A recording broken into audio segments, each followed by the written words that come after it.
Everybody, it's Pandy, and I'm playing World of Tanks. Alright, I am all caught up with everything I need to do on the weekend, hopefully. I should be able to make a historical video or a history video, plus review on each tank every weekend from now on. Hopefully I'll be able to do this simply because I went ahead and took care of business, streamlined everything, and hopefully have a little more discipline. We'll see, and I'm going to try to make my best effort in doing this and just take my apology for what it's worth. I am sorry. I'm working through it. Now, since I am making a video right now and I am talking, let's go ahead and talk about the Cruiser Mark 6, or better known as the Crusader. Now, when the British were looking for lighter and cheaper tanks as an alternative to the Cruiser Mark 3, or the alternative became the Cruiser Mark 5, or simply put, the Covenanter. The Covenanter and its counterparts, the Cruiser Mark 3 and 4, had the disadvantage against its German armor in the late 1940s due to their 2-pounder main guns, while the Crusader, unlike its older brothers, had a total of 5 road wheels on each side to improve track pressure. They also threw in a different steering system and air-cooled radiator to make it just overall a little more reliable. Along with that, it had the capability of being able to mount a 6-pounder main gun even though it was turreted and mounted with the 2-pounder originally. They equipped it with the 2-pounder due to its effectiveness against German armor in North Africa, and like I said, they upgraded it to the 6-pounder, and they didn't upgrade it because they had to fight off German armor with thicker armor. They mainly upgraded it because, well, actually because of that, but also delays in production with its replacement, the Cromwell. The 6-pounder effectively was able to penetrate the thicker armor of German armored fighting vehicles in mid and early and late 1941. Now, the Crusader was rushed into combat in North Africa. It first saw combat service in June of 1941 during a flanking maneuver during the siege of Bukut, or that place in North Africa.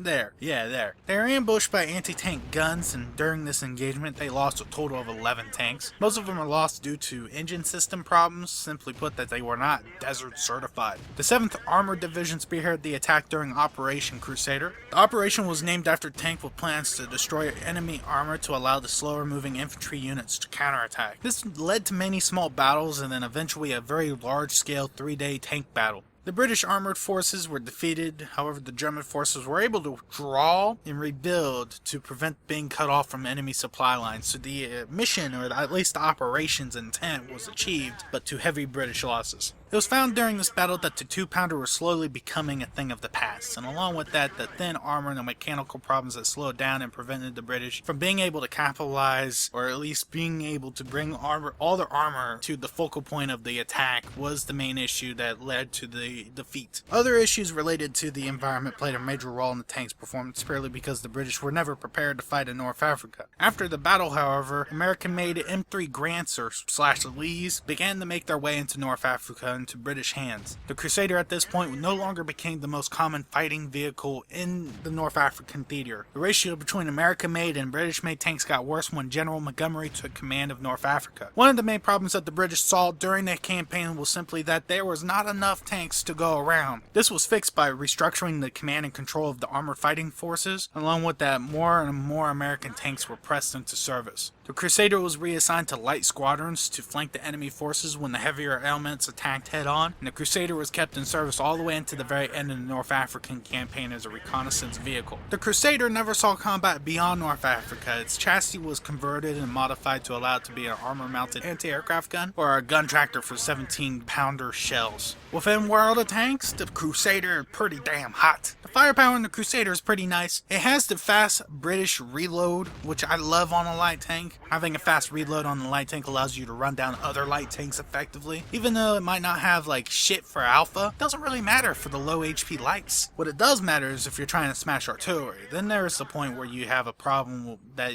just is a problem. Just simply not being able to smack them with one good hit and kill them is an issue, but generally that fast reload does save you. It just gives artillery a chance to put a round into you, which is always bad. I don't care who you are, artillery equals bad when getting hit by them. Now the gun is really good with the ability to piss off bigger tanks. You can't really penetrate a lot of heavy tanks in the front. Its pin is decent, but I've seen better for its tier. It does require you to aim for the weak spots in every enemy tank that you want to run into. I found myself reaching for gold rounds when facing off against some tier 7 heavy tanks where I have no option to flank. All I got is their front. The gun is not all that accurate, so I don't be expecting to snipe very well with this, even though I kind of forced the issue with it. It's more of a brawler for a brawler who can't brawl. I I think that's right. I can snipe with it anyways, but volume always equals accuracy. But the gun is meant for brawling with other light tanks, not really for like reaching out and smacking heavy tanks. Like I said about the armor is just armor. There's no armor. I can't think of a single time that I've actually deflected some rounds. It might save you from some auto cannons, but it doesn't really have much armor to speak of. No armor.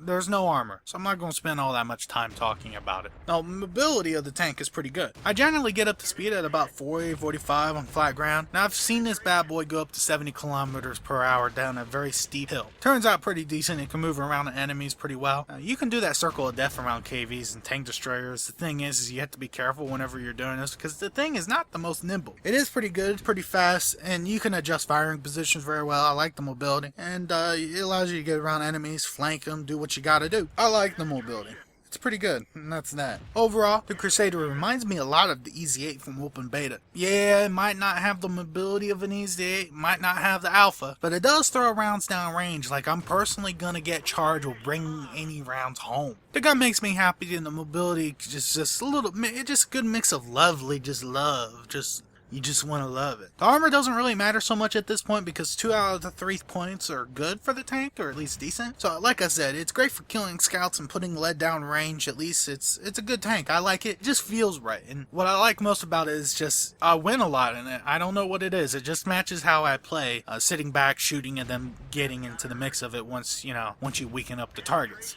It's highly recommended by Pandy.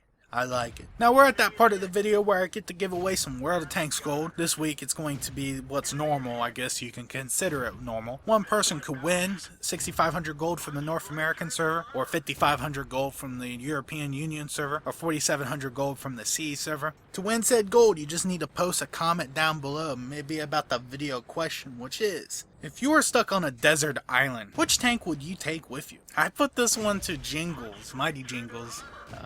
I don't know, on one of those videos called Mingle with Jingles. It was a pretty good answer. If you want to go check it out, you should check it out. I forgot which video it was, but it's one of the Mingle with Jingles. I think, I don't know. Just look at the descriptions and you'll find the question. Now, my upfront answer in regards to this has to be one with a satellite phone, but, what do I know? I want to know what you guys think. You let me know. I am Pandy, and good hunting.